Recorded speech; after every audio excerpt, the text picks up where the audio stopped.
చదువమ్మా.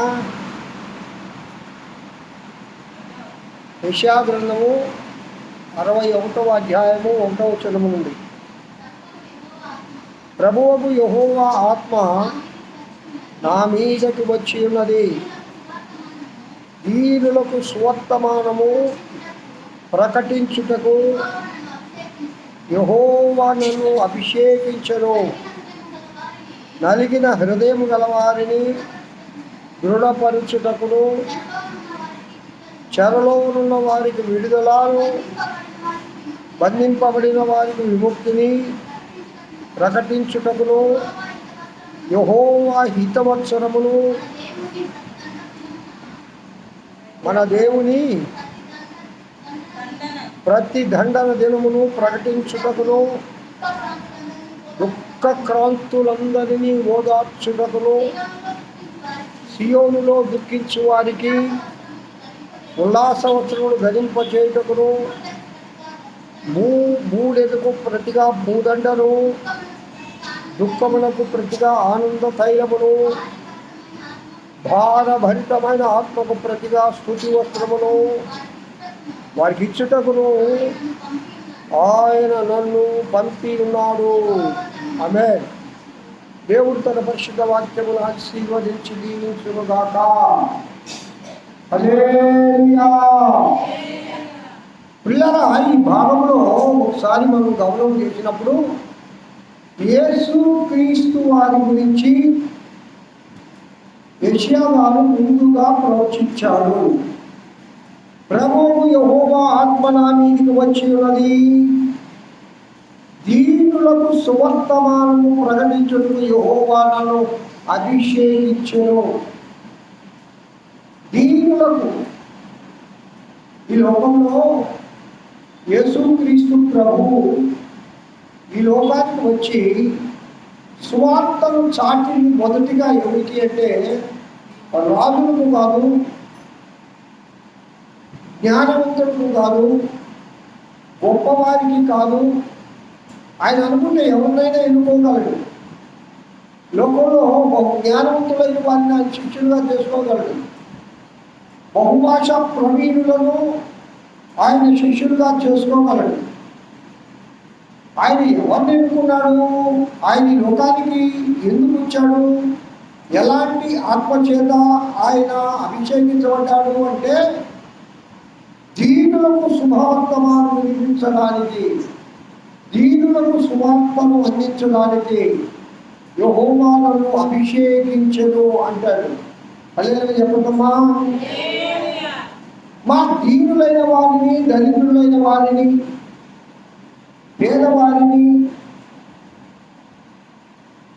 ఆయన లేవనెత్తడానికి, బలపరచడానికి తన శుభవర్తమానం నింపజేసి రక్షణ వాక్యమును దీనులకు దేవుడు ఎందుకు అనుగ్రహించాడు? నేను దీనత్వం గురించి చెప్పాను. దీనత్వము అంటే అర్థం మనల్ని మనం తగ్గించుకోవడము. దీనత్వం అంటే దిగులుగా ఉండడం కాదు, మతం ఏలాడేసుకొని కూర్చోవడం కాదు, ఏదో పోగొట్టుకున్న వాళ్ళలాగా పోగొట్టుకొని ఉండొచ్చు. చూడండి, మనం ఎప్పుడు దుఃఖిస్తాము, ఎప్పుడు దీనంగా మొహం పెట్టుకుంటామంటే మన వారు మన దగ్గర లేకుండా వెళ్ళిపోయినప్పుడు, జరగడానికి కుటుంబంలో జరిగినప్పుడు, ఏదైనా శోధన కలిగినప్పుడు, అనారోగ్యవంతులు కుటుంబంలో చిరకాలం ఉన్నప్పుడు, కుటుంబంలో ఒక వేదనాకరమైన భారభరితమైన విషయం జరిగినప్పుడు మనము దిగులుతో ఉంటాం. దాన్ని దీనత్వం అనరు. దిగులు వేరు, దీనత్వం వేరు. అన్నీ ఉన్నా కూడా అడిగి విడిగి ఉండడమే దీనత్వం. మనకు ఈ లోకంలో లేని ఏమీ లేదు, సకల సౌకర్యాలు ఉన్నాయి. తినడానికి తిండి, కట్టుకోవడానికి బట్టుంది, ఉండడానికి ఇల్లుంది, మంచి సంసారం ఉంది, బిడ్డలున్నారు, సంతోషకరమైన కుటుంబం ఉంది, హాయిగా సాగిపోతూ ఉంది. ఆ పరిస్థితులలో కూడా గర్వం మనకుండా మనకున్న దాన్ని బట్టి సంతోషపడవచ్చు. గర్వం వేరు, సంతోషం వేరు. గర్వం మనకుండా అహంకారముగా ఉండక, సులకన భావంగా ఇతరులు మాట్లాడక, మనము దీనులుగా ఉండడం అంటే మనల్ని మనం తగ్గించుకొని ఉండడం. ఇతరులకు ఆహ్లాదకరంగా ఉండాలి. నువ్వు ఇతరులు నిన్ను చూసినప్పుడు సంతోషపడాలా. అదే చెప్పండి. అది మొహం చూసాను పొద్దున్న వచ్చాడమ్మా, అయ్యా వచ్చింది అయ్యా అని ఈ మాటలు కొందరు గురించి మాట్లాడతారు.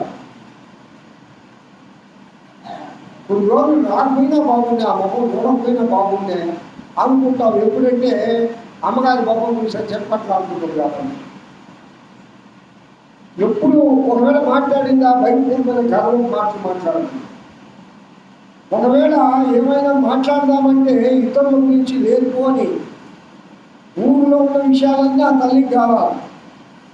ఎవరి కుటుంబంలో ఏమి జరిగింది ఆమె వివరంగా చెప్పద్దు. మరి ఎక్కడి నుంచి తెలుసుకుంటారో ఏమో నాకు తెలియదు, కానీ మనం కూడా ఊళ్ళో ఉంటాము. ఒకరి కుటుంబం విషయాలు రోజుకి వెళ్ళి ఆ కుటుంబంలో జరిగిందంటే ఇదేనా, ఇదంతా అదంతా అంటానే అంతా చెప్పేస్తారు. అప్పుడు కానీ కట్టుకోకూడదు. దగ్గర కడుపు నిండుగా ఏం పెట్టుకోవచ్చారంటే ఊళ్ళో ఉండే వార్తలన్నీ కడుపు నిండుగా పెట్టుకోవచ్చు. ఆ వార్తలన్నీ కలిగితే కానీ వాళ్ళకు మనశ్శాంతి కాదు. కావున అలాంటివి కాదు దీనత్వం. దీనత్వం అంటే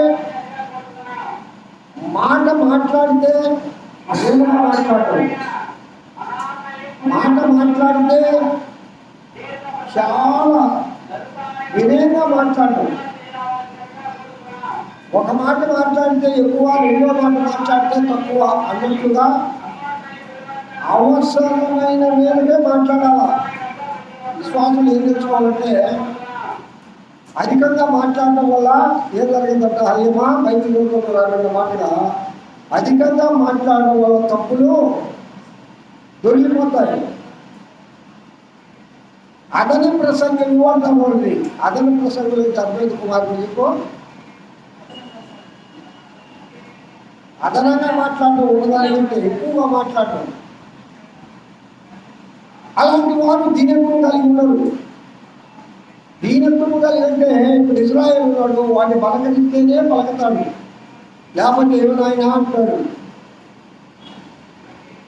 ఇతరుల గురించి ఎప్పుడు ఏం చెప్పడు. ఆయన పనేందో ఆయన వ్యవహారం ఏందో ఆయన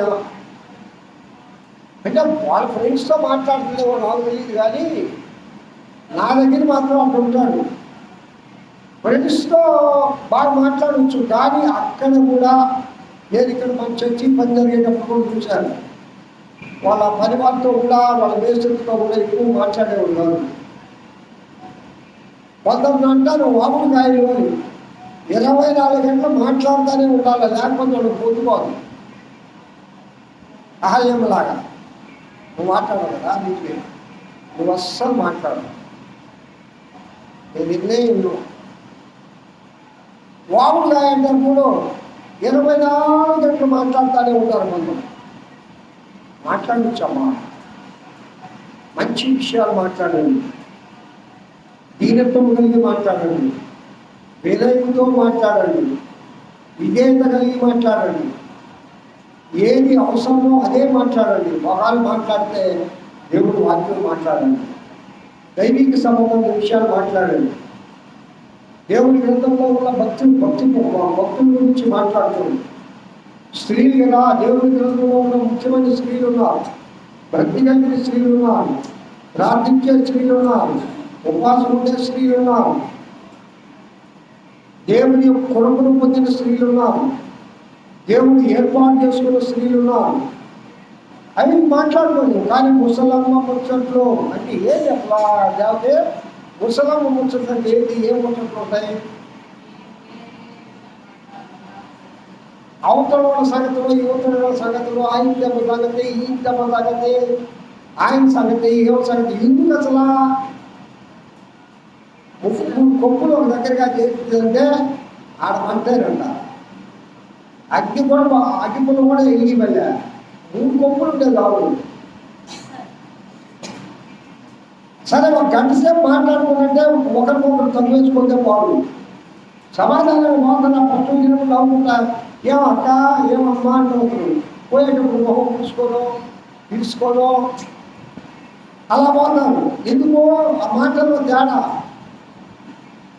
కానీ అదే దేవుని వాక్యం ధ్యానం చేస్తే, దేవుని గురించి మాట్లాడుకుంటే చర్చ గురించి మాట్లాడండి, దేవుని సంఘంలో జరిగే కార్యక్రమాల గురించి మాట్లాడండి. అవునంటా మన సంఘం కట్టబడాలి, ఎలా కట్టాలా, ఇంత ధనం కావాలా, ఎలా వస్తుంది, ప్రార్థన చేద్దామమ్మా. ఎవరిని మన బంధువులు నేను చెప్పాను, మీ బంధువులు ఎక్కడెక్కడున్నారో వారందరిని అడగండి. ఎవరిని అడిగితే 10 రూపాయలు వస్తాయి ఇస్తారు. ఏ విధంగా నేను సంఘానికి ఉపయోగపడను, నా కుటుంబం నేను ఏ విధంగా ఉపయోగపడగలను దేవుడికి ఆలయం కట్టడానికి, ఇది సాధ్యమేనా? యాక్చువల్గా నేను చెప్పే ఈ మాటలకు మన సంఘంలో ప్రస్తుతం సాధ్యం కాదు. ఏది అంత ధనం లేదు, అసలు ధనం విలువ సంఘంలో. కానీ దేవుడు ఇస్తాడు. మన కుటుంబాలు 22 కుటుంబాలు ఉన్నాయి. 22 కుటుంబాలు లెక్కేస్తే అంతే కదమ్మా. 22 25 పంచుతో లేదట మా ఇంటికి పళ్ళారా. అప్పుడు కౌంట్ వేసిందా మీరా? 25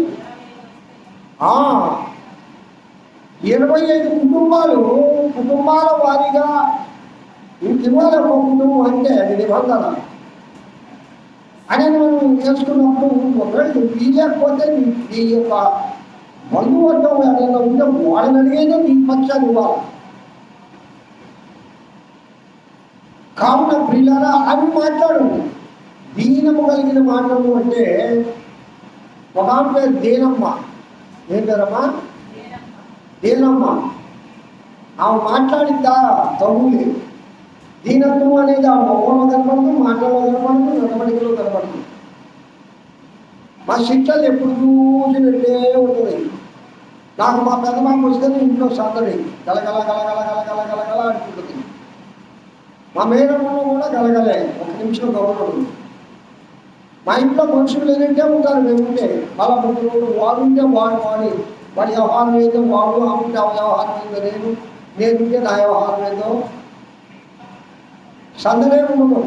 మా మేనం ఉంటే సందడి, మా బేబితలు ఉంటే సందడి, మా బావి ఉంటే ఇంకా సందడి, మా కోడలు కూడా. అంటే నలుగురితో కలిసి మాట్లాడే మనస్తత్వం కూడా తెచ్చుకోవాలి.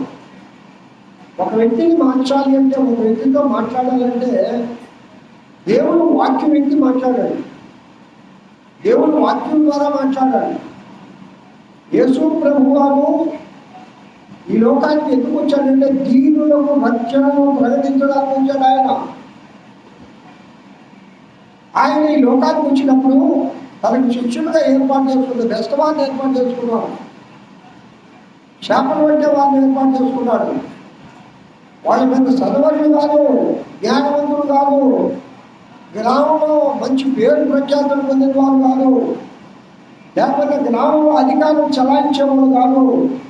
ఇప్పుడు ఏదైనా ఒక గ్రామానికి పద్మమ్మ మనం పోతే ఆ గ్రామంలో ఏదైనా పని కావాలంటే ఎవరు తీసుకుంటామంటే ఆ గ్రామం సర్పంచ్ కాడికి పోతే కొంచెం ఏదైనా సహాయం చేస్తాడు, విషయం తెలుస్తుంది. న్యాయం కావాలి, ఒక అన్యాయం జరిగింది ఒక గ్రామంలో మనకి, మనం ఆ గ్రామానికి వెళ్ళి ఏం చూస్తామంటే ఆ పెద్ద మనుషుల దగ్గరికి పోతాం. పెద్ద మనుషులు సర్పంచ్ గారి దగ్గరికి, ఆ గ్రామంలో పెద్ద మనుషులు కొంతమంది ఉంటారు, వాళ్ళ దగ్గరికి వెళ్ళి న్యాయం అడుగుతాం.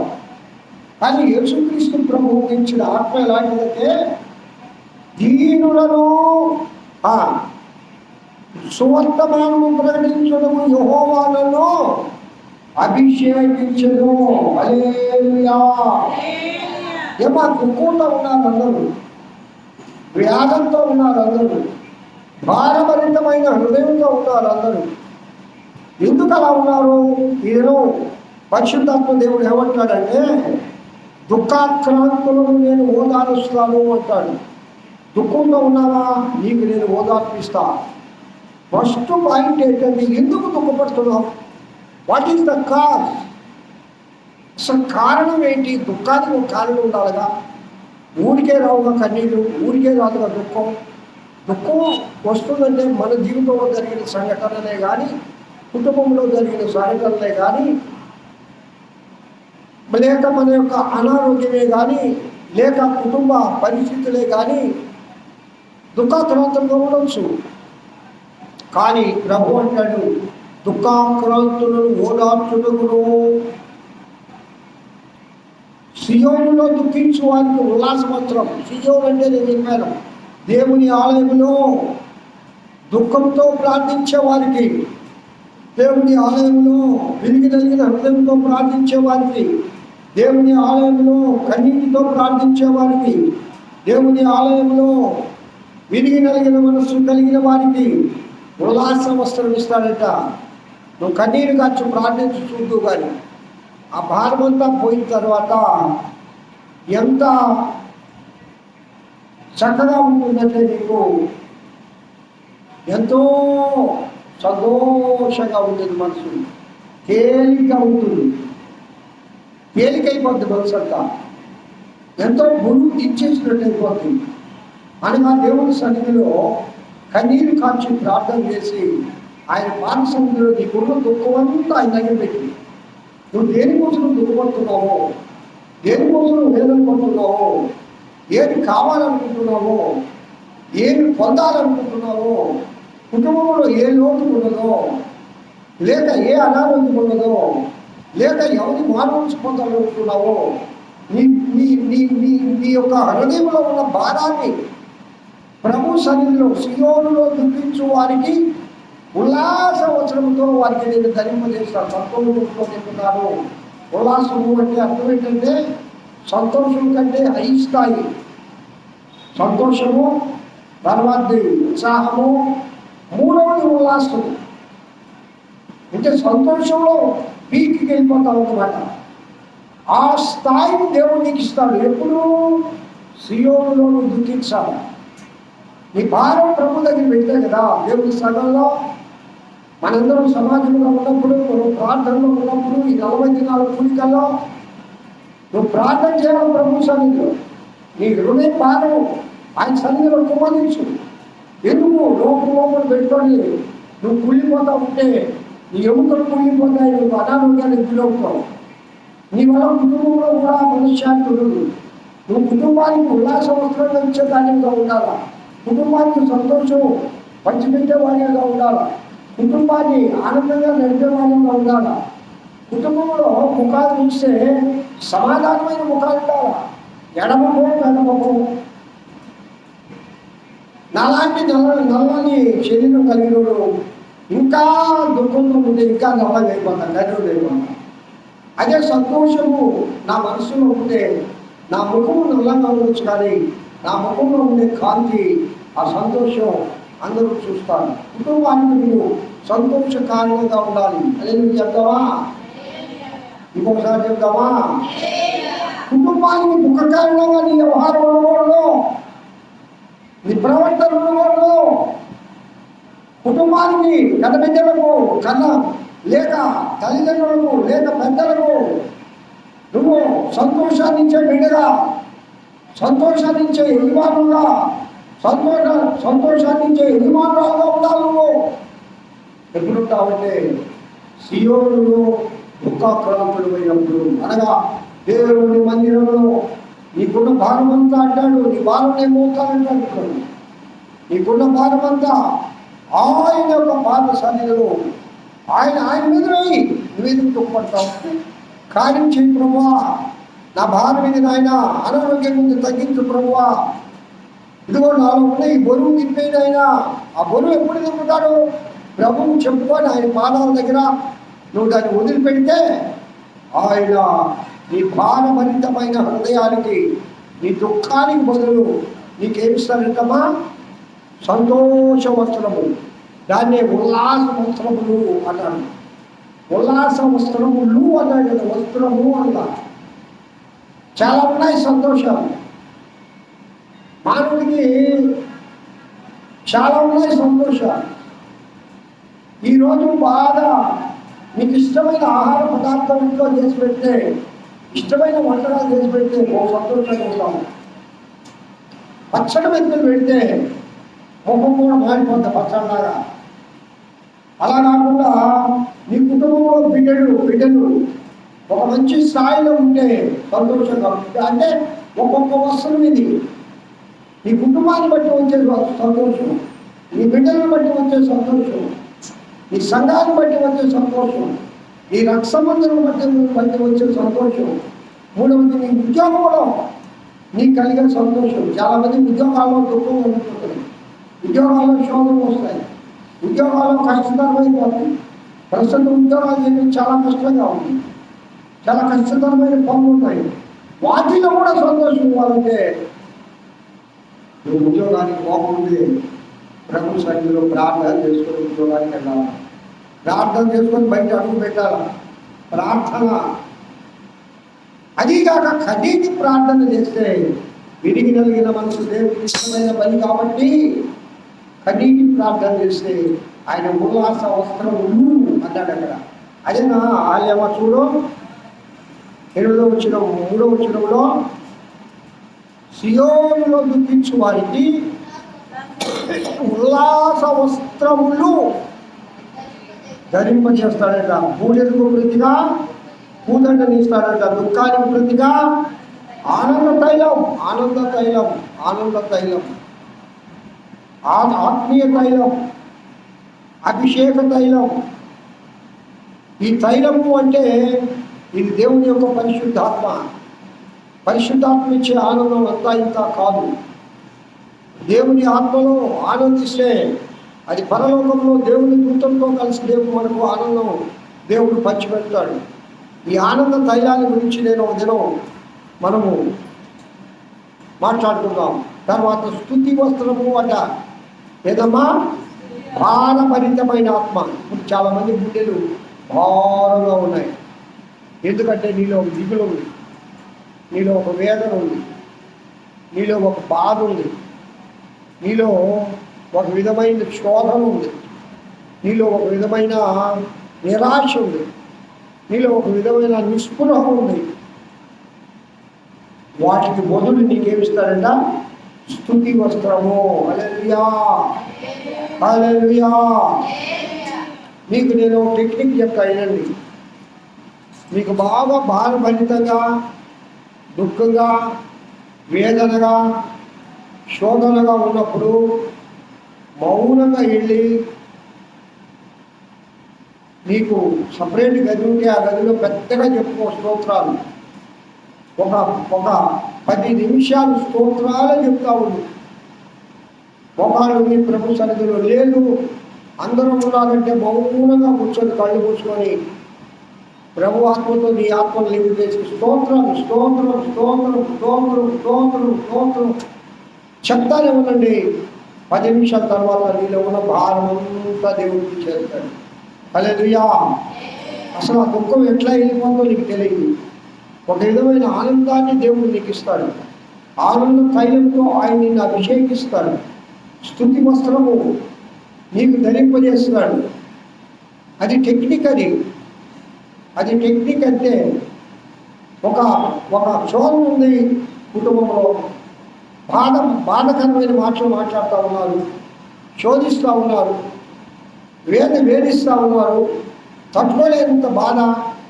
మౌనంగా మౌనంగా మౌనంగా స్తుతించు దేవుని. అది ఎట్లా పాస్టర్ గారు అంటారా? మౌనంగానే దేవుని స్తుతించవచ్చు. నీ మనస్సుతో దేవుని స్తుతించు, నీ ఆత్మతో దేవుని స్తుతించు, నీ ప్రాణాత్మ శరీరమును ప్రభు సన్నిధిలో పెట్టి పెదవులు కదులుతాయి కానీ శబ్దము రాదు. స్తుతిస్తానే ఉండు. 10 నిమిషాలు 20 నిమిషాలు ఏం ప్రార్థన ఏమలేదు, స్తుతి అంతే. స్తుతి, ఆరాధన, స్తోత్రము, హల్లెలూయా అంతే. ఆ పీక్ స్థాయిలో లీనమయ్యావంటే ఆనంద తైలముతో ఆయన నిన్ను అభిషేకించునుగాక. హల్లెలూయా. ఆనంద తైలముతో దేవుడు అభిషేకిస్తా అంటున్నాడు. ఉల్లాస వస్త్రాలు నీకు ఇస్తా అంటున్నాడు. స్తుతి వస్త్రాన్ని నీకు ఇస్తా అంటున్నాడు. భారం వదిలేయి, శోధన వదిలేయి, వేదన వదిలేయి, దిగులు అస్సలు రాకూడదు. దేవుని బిడ్డలు దిగులు పడకూడదు. ఏ విషయంలో కూడా చింత లేదిక యేసు పుట్టాడు అంటే అర్థమైంది. నాకు అది చిన్నప్పుడు అర్థమయ్యేది కాదు. చింత లేదిక ఎందుకు యేసు పుట్టాడు అంటే నీ చింతలన్నీ బాపడానికి, నీ బాధలన్నీ తీసివేయడానికి, నీకున్న వేదన తీసివేయడానికి ప్రభువు ఉన్నాడు. యేసు పుట్టాడు, యేసయ్య వచ్చాడు, యేసయ్య నువ్వు కలిగి ఉన్నావు. దేవుని విడిగా దేవుని సంఘానికి వస్తున్నావు, దేవుని ప్రార్థన చేస్తున్నావు. ఎందుకు చింతపడతావు? చింతించి నీ ఎత్తుని మూరుడు పెంచుకోగలవా? సరే, కన్నీళ్ళు కార్చి ఏమైనా సాధించగలవా? అనారోగ్యం పాలవుతావు. జాగ్రత్త సుమా.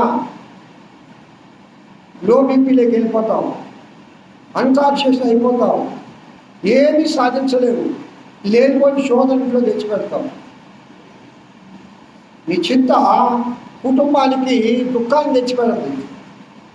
ఒక ప్రాబ్లంగా మారిపోతావు కుటుంబంలో. చింతపడదు, మౌన ఉండగాకండి. ఎప్పుడు మౌన ఉండనే ఉండదు. ఇతరులతో మీరు మాట్లాడండి. మీరు మీ భావాలను షేర్ చేసుకోండి. నీ యొక్క ఆప్తుల దగ్గర, నీ యొక్క కుటుంబంలో నీ బిడ్డల దగ్గర, నీ భర్త దగ్గర, నీ భార్య దగ్గర, కుటుంబంలో, సంఘంలో, దైవజనుల దగ్గర షేర్ చేసుకోండి. నీలో ఉన్న భారం, నీలో ఉన్న శోధన, నీ దిగులు కారణం షేర్ చేసుకుంటే దానికి తగిన సలహాలు దైవజనుడు చెప్తాడు. అసలు ఎవరితో షేర్ చేసుకోకుండా ప్రభుత్వం షేర్ చేసుకోండి. ఆయన నీకున్న సమస్త విధములైన శోధనలను ఆయన తీసివేయును గాక. ఆనంద ధైర్యంతో నిన్ను నింపును గాక. ఉల్లాస వస్త్రములు నీకు దయచేయును గాక. బూడిదకు ప్రతిగా బూదడను, దుఃఖములకు ప్రతిగా ఆనంద తైలమును, భారభరితమైన ఆత్మకు ప్రతిగా స్తుతి వస్త్రము వారికి ఇచ్చుకుని అనుకున్నాడు. యేసయ్య ఈ లోకానికి వచ్చినందుకే ప్రియులారా. కావున ఎవరికైనా శోధన ఉంటే, బాధ ఉంటే, వేదన ఉంటే ప్రభు సన్నిధిలో కుమ్మరించండి. నేను చెప్పినట్టు షేర్ చేసుకోవడానికి ఎవరు లేరు, ఆప్తులు ఎవరు లేరు, ఇని నన్ను ఆదరించే వాళ్ళు ఎవరు లేరు అనుకున్నావా? ఎవరొద్దో నీకు యేసయ్య ఉన్నాడు. ఆయన వచ్చింది అందుకు ఈ లోకానికి. ఆయన అలాంటి ఆత్మతో నింపి తండ్రి లోకానికి పంపించాడు. నిన్ను ఆనంద తైలంతో ఆయన నింపుతాడు. స్తుతి వస్త్రాన్ని నీకు ఇస్తాడు, స్తోత్ర వస్త్రాన్ని నీకు ఇస్తాడు, ఉల్లాస వస్త్రాన్ని నీకు ఇస్తాడు, బూడిదకు ప్రతిగా పూదండను ఆయన నీకు అనుగ్రహిస్తాడు. ఇలాంటి ఆశీర్వాదకరమైన దేవుడు నీకు తోడుగా ఉన్నాడు. ప్రభు మీద నమ్మకం ఉంటే నీలో ఉన్న భారమంతా ఇప్పుడే తీసివేయుగాక. చెప్పటమా, తీసివేయుగాక. ఏదైనా సరే దేవుడి మీద బాగా ఎసయా నువ్వేం చేస్తావో చేయనైనా నేను నీ బిడ్డలు నీ చిత్తానికి నేను ఆలోచిస్తాను. నీ చిత్తం అంతే. నా జీవితంలో నువ్వు ఏమైనా దేని గురించి భారపడుతున్నావో ఆ భారం ప్రభు మీద వేయండి. దేవుడు నీ సమస్త విధమైన భారములను తీసి ఆనంద ధైర్యంతో నేను నింపుడుగా. అల్లే చెప్పడమ్మా. అలాంటి కృపతో ఆ దేవదేవుడు మనం నింపి నడిపించుడుగా. మిగతా నేపథ్యం ధ్యానం చేసుకుందాం. ప్రార్థన చేయమా. అనుపమాను ప్రార్థన చేయి, నేను ఆశీర్వాదిస్తాను.